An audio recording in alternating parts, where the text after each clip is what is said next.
Avis vascular centre మన దేశంలోనే the best varicose vein hospital. కొంచెం మొత్తం ఆసక్తిగా చూసింది ఈ అంశాన్ని. కానీ ఇప్పుడు పాకిస్తాన్లో ఏం జరుగుతోందనే అంశం చుట్టూ ప్రపంచ రాజకీయాలు నడుస్తున్నాయి. పదే పదే అమెరికా అధ్యక్షుడు పాకిస్తాన్కి ఎందుకు ప్రాధాన్యం ఇస్తున్నారు? పాకిస్తాన్లో వివిధ రాష్ట్రాల్లో జరుగుతున్నటువంటి ఆందోళనల ఫలితంగా పాకిస్తాన్ విచ్చిత్తి తథ్యం అనేటువంటి సంకేతాలు ఎందుకు కనిపిస్తున్నాయి? ఈ అంశాన్ని విశ్లేషించే ప్రయత్నం చేద్దాం. మనతో పాటు జీవీఆర్ శాస్త్రి గారు లైవ్లో ఉన్నారు. అలానే ఆర్థిక రాజకీయ వ్యవహారాల నిపుణులు, అంతర్జాతీయ వ్యవహారాలపైన కూడా పట్టున్నటువంటి వ్యక్తి. శాస్త్రి గారు నమస్తే అండి. పాకిస్తాన్ ఇండియా ఇది never ending topic. Asia cup cricket final match దగ్గర నుంచి కూడా మనం చాలా స్టోరీస్ చూస్తూ ఉన్నాము. పాకిస్తాన్లో వరుసగా అటు ఆజాద్ కాశ్మీర్ అని వాళ్ళు చెప్తున్నటువంటి ఆక్యుపైడ్ కాశ్మీర్లో, ఇటు బలూచిస్తాన్లో తీవ్రవాదం అంటారా లేదంటే స్వతంత్ర పోరాటం అంటారా, అక్కడ ఉద్యమాల పరంపర యథేచ్ఛగా సాగుతుంది. మరోవైపు అమెరికా మాత్రం పాకిస్తాన్కి అండగా ఉంది అనే సంకేతాలు ప్రతిరోజు ఏదో రూపంలో ఇస్తూ ఉంది. ఏం జరుగుతుంది ఈ పాకిస్తాన్, అమెరికా, భారత్ మధ్య జరుగుతున్న రాజకీయంలో? అంటే ఏషియా పసిఫిక్ లో చైనా, ఇండియా చాలా పవర్ఫుల్ కంట్రీస్. ఏషియాలో ఈ రెండు కంట్రీస్ ని మధ్య అమెరికాకి ఏంటంటే ఎప్పుడు కూడా ఏషియాలో చాలా పట్టు ఉండాలి, ఏషియా నుంచే మనం మెయిన్ అనేది యూరోపియన్ కంట్రీస్ కి అమెరికాకి చాలా ఒక రకమైన ఇసిలే గ్రేషియా అని చెప్పి వాళ్ళు అక్కడ వాళ్ళ స్థావరం కూడా ఉంది అక్కడ మన ఇండియన్ ఓషన్ లో. సో వాళ్ళు ఏంటంటే ఎప్పుడు కూడా చాలా క్లారిటీగా ఉంటారని నేను అనుకోను. వాళ్ళు ఏంటంటే అందరికీ తెలుసు రావల్పిండిలో ఆ ఎయిర్ బేస్ అంతా కూడా అమెరికన్స్దే. మీకు చాలా స్పష్టంగా తెలియవలసింది ఏంటంటే 4 సార్లు మనం బ్రహ్మోస్ ప్రయోగించిన తర్వాత వాళ్ళకు కూడా క్యాజువాలిటీస్ జరిగినాయి. నాకు తెలిసిన ప్రకారం అమెరికా నాకున్న ఫ్రెండ్స్ ప్రకారం ఏంటంటే రావల్పిండిలో జరిగిన మెయిన్ దాంట్లో అమెరికన్ సైన్యం కూడా చనిపోయారని తెలిసింది. సో తద్వారా అక్కడి నుంచి చాలా సీరియస్ గా వాళ్ళు రిక్వెస్ట్ చేయడం, తర్వాత పాకిస్తాన్ రిక్వెస్ట్ చేయడం, పాకిస్తాన్ రిక్వెస్ట్ చేసి ఇది ఆపండి, మేము ఆపడానికి సిద్ధం. అంచేత ఇండియన్ ప్రైమ్ మినిస్టర్ పార్లమెంట్ లో చాలా స్పష్టంగా ఇందులో ఎవ్వరు ప్రమేయం లేదు, మా అంతటి మేము ఆపాము, అది వాళ్ళు అడిగారు మేము ఆపాము అని చెప్పి ఇందులో ప్రమేయం లేదని ఆయన తెలియజేశారు. ఆయనకి ఏంటంటే ట్రంప్ కి 79 years 80 ఆయన మీద బైలాటరల్ ఇష్యూస్, బైలాటరల్ ఆస్పెక్ట్స్ మీద పెద్ద అవగాహన లేకపోవడం, పెద్ద పెద్ద పగల్బాలు పలకడం, నేను వచ్చిన రోజున 24 గంటల్లో యుక్రెయిన్ ముగించేస్తానని చెప్పడం. ఈ రోజు ఆయన ఎటువంటి పరిస్థితికి వచ్చాడంటే చైనా ఇండియాయే వార్ ఫండరు యుక్రెయిన్ వార్కి, ఎందుకంటే వాళ్ళిద్దరే ఆయిల్ కొంటున్నారు, వాళ్ళు ఆయిల్ కొంటున్నంత కొద్దీ వీళ్ళ రష్యా వాడు ఆగడు అనేది. కానీ ఏంటంటే అసలు విషయం ఏంటంటే the western countries are very concern including UK. వాళ్ళు ఏమన్నారంటే ఈ రకంగా చైనా ఇండియా సపోర్ట్ చూసుకుంటే రష్యా వాడు మమ్మల్ని కూడా బతకనవాడు, మమ్మల్ని కూడా మాకు కూడా గొడవ పెట్టుకుంటాడు, అందుకే మీరు అది పోలాండ్ మీద వాళ్ళు ఇచ్చేయడం కూడా మనం చూసాం. యుక్రెయిన్ వార్ డిజాస్టర్ అయిపోయింది, అది ఇంకెక్కడ దాకా వెళ్తుందో కూడా తెలియదు.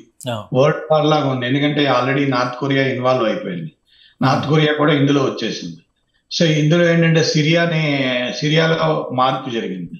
సో ఇవన్నీ చూస్తే ఇరాన్ మీద అటాక్ జరిగింది, సో పాకిస్తాన్ కూడా ఇన్వాల్వ్ అయిపోయింది.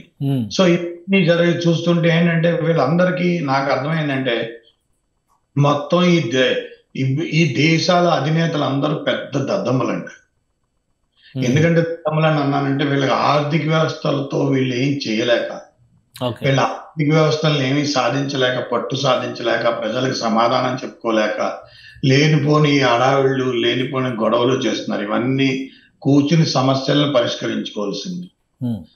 ఇరాన్ అణు ఆయుధాల మీద ఇచ్చేస్తుందంటే కూర్చోబెట్టి మాట్లాడచ్చు, కూర్చోబెట్టి చేయొచ్చు, చేయడానికి వాళ్ళకి ఇష్టం లేదు. కానీ అంటే ఒకటిసారి ఇప్పుడు అమెరికా చేస్తున్నది ఒకవైపు నుంచి పాకిస్తాన్కి మేము అండగా ఉన్నామనే సంకేతాలు ఇస్తుంది. కానీ పాకిస్తాన్లో మాత్రం అటు పిఓకేలో కానీ ఇటు బలూచిస్తాన్లో కానీ ఆందోళనలు పెద్ద ఎత్తున సాగుతున్నాయి. నిన్న కూడా ఆర్మీ పైన, పోలీసుల పైన అటాక్స్ జరిగినాయి.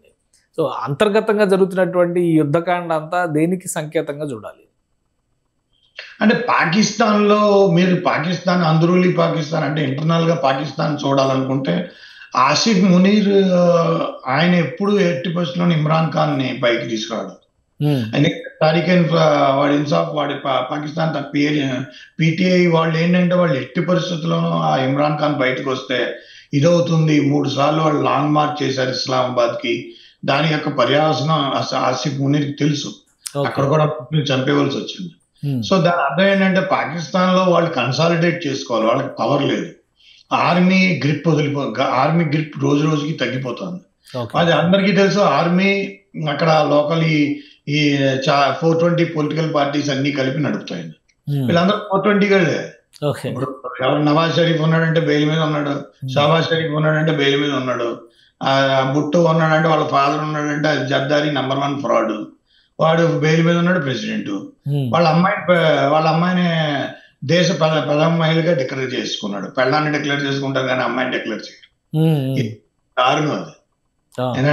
అంటే ఏంటంటే ఒక రకమైన ప్రజలకి మన రాజనీతి రాజకీయ మనం మెచ్యూరిటీని తీసుకురాకూడదు, మెచ్యూరిటీ లేకుండా చేసేయాలనే ఒక పద్ధతి. ఇప్పుడు మీరు చూసారా విజయ్, ఇప్పుడు తమిళనాడులో జరిగింది ఏంటి? ఆయన చూడండి చాలా స్టిల్గా పక్క తప్పుకోవాలని చూస్తున్నాడు. Is responsible and liable and accountable. అదో రకమైన జలియన్ వాలా బాగ్.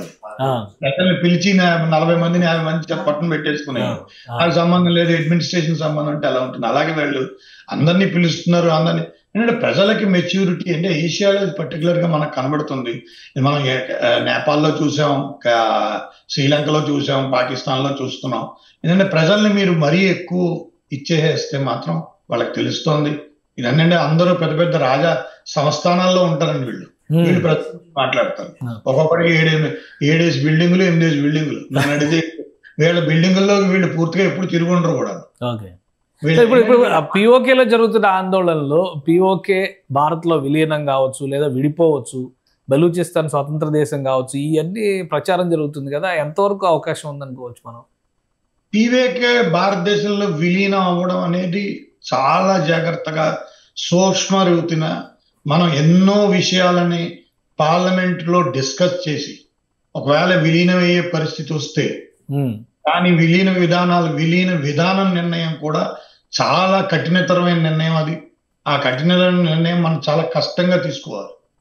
ఎందుకంటే రేపు పొద్దున్న వాళ్ళు కలిసి మళ్ళీ మన మీద ఇది అవ్వకూడదు. సో ఇదేంటంటే ఇప్పుడు వాళ్ళు విలీనం అయ్యాం కాబట్టి మేము మాకు ఇవ్వండి అనే ఇదేదైనా ప్లాన్ అవ్వకూడదు.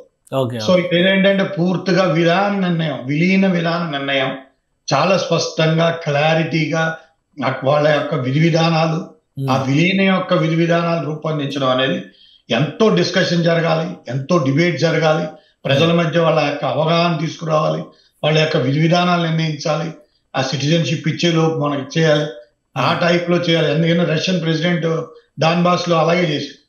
అందరికి పాస్పోర్ట్లు ఇచ్చాడు, విధి విధాన నిర్ణయాలు చెప్పేశాడు చాలా స్పష్టంగా. ఇంక మళ్ళీ ఎటువంటి తారతమ్యం లేకుండా వచ్చే 1000 ఏళ్ళ దాకా కూడా లేకుండా చేసాడు ఆయన. అలాంటి పరిస్థితులు మనం చేసుకోవాలి. ఆయన క్రీమియాని ఎనెక్స్ చేసినా కూడా ఆయన అలాగే చేశాడు, యుక్రెయిన్ లో క్రీమియాని. సో అలా కాకుండా ప్రజలు అడుగుతున్నారు, ప్రజలు చాలా మంది అడుగుతారు.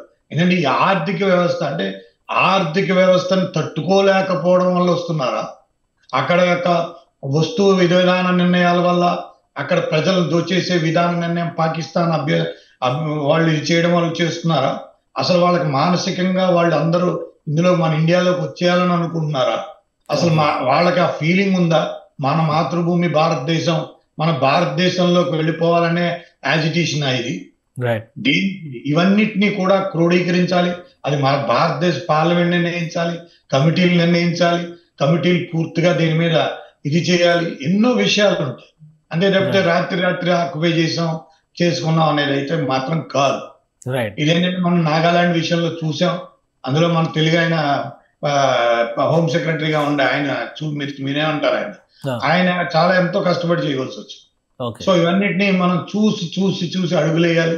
ఎందుకంటే ఈ రోజు ఆర్థిక వ్యవస్థ పటిష్టంగా ఉంది, మన ఇండియన్ ఆర్థిక వ్యవస్థ మన సెట్ చేయగలదు అనే ఒక భావంతో వస్తున్నారా, లేకపోతే మాతృభూమితో కలవాలి, మేము కూడా భారతీయులం, మేము హిందుస్థానీలం, మేము కూడా భారతీయులం, భారతదేశం మా ఎజెండా భారతదేశ అభివృద్ధి, అందులో మేము కూడా భాగం అవ్వాలి అనే పద్ధతిగా వస్తున్నారా? ఏంటి విధి విధానాన్ని? ఈ విధి విధానాలన్నీ కూడా చాలా కూలంకషంగా కఠినతరమైన విధానంతో చేయాలి తప్పించి ఏదో కంగారుగా చెప్పేవి అయితే మాత్రం కాదు. ఇలా విలీనం అయ్యే పరిస్థితి ఎక్కడ ఏమి ఉండదని నా ఉద్దేశం. Right sir, thank you sir విశ్లేషణ అందించినందుకు.